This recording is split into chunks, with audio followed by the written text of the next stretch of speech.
Earlier today, you said to Senator Kennedy that President Trump never demanded you to cut interest rates in your job interview. Is that your sworn testimony? That is, Senator. Okay. Well, someone here is lying then, because it's either you or President Trump. Because in an interview with the Wall Street Journal of December 12th, President Trump confirmed that he pressed you on your commitment to support interest rates cuts. And I quote, "During a 45-minute meeting with Warsh on Wednesday at the White House, the president pressed Warsh on whether he could trust him to support interest rate cuts if he were chosen to lead the central bank. According to people familiar with the meeting, Trump in the general interview confirmed that, repeating, Mr. Chairman, I'd like to enter for the record the Wall Street Journal article, December 12th. Trump says he's leaning towards Warsh or has it to lead the Fed."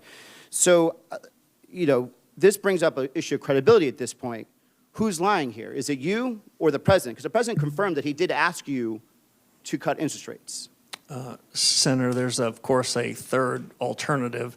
You cite a couple of reporters for a leading financial newspaper. I recall reading that story at the time. Did you issue a correction? I think those reporters either need better sources or better journalist standards. Did you ask for a correction? There are things in the newspaper, Senator, I see all the time that don't strike my ear as correct. So it is, in your opinion, that the president then is lying when he said he did not ask you? I can only repeat to you, Senator, what I said to several of your colleagues. So you did not?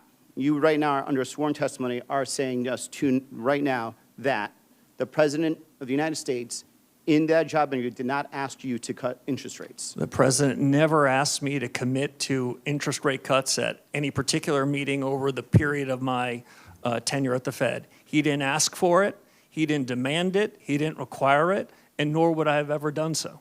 So if these reporters come back and say to do another follow-up on this and they confirm what they heard, what will your response be? Well, my response would be what I suggested to you a few moments ago.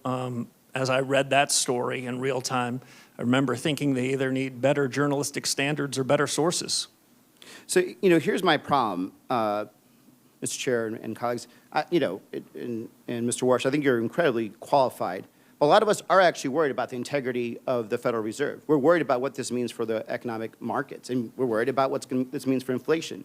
We're worried about your independence, and now we're hearing direct contradictions whether or not you were directly asked by the president to cut interest rates, and you're saying no, and he's saying yes. And I think for a lot of us, there's a question now of credibility. And I think there's a real reason why many of us are not voting no. As a matter of fact, until you verbally spoke to Mr. Kennedy and answered his question that he did not the president did not ask you to cut interest rates, this was not even going to be brought up. So there's definitely right now a true question about who is lying here. It's either you or it's the president.